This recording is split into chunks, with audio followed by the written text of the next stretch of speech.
kita ini sudah dibuat lelah ya dengan kegaduhan kasus kriminalisasi yang ternyata merupakan kejahatan atau peristiwa hukum ya yang akan ditutupi, yaitu dugaan adanya skincare yang bermasalah, yang berbahaya.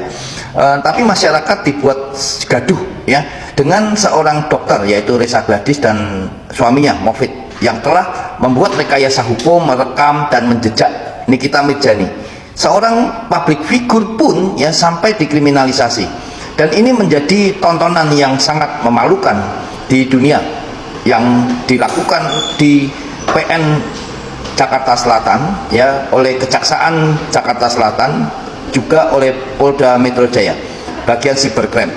Dari proses persidangan yang begitu lama dan panjang selama kurang lebih 7 bulan Nikita Mirzani di penjara, itu tidak ada kekuatan di dalam pembuktian dari JPU ya. Dan saya sudah katakan bahwa JPU yang mendakwa Nikita Mirzani, yaitu Repin Adona Siombing dan jaksa Hong atau Mr. Hong, itu adalah jaksa-jaksa yang bermasalah. Jadi sebagai masyarakat sipil, saya berhak untuk menyuarakan karena kriminalisasi ini sangat jahat. Satu kata dari saya, lepaskan Nikita Mirzani dari jerat hukum. Terima kasih, viralkan teman-teman.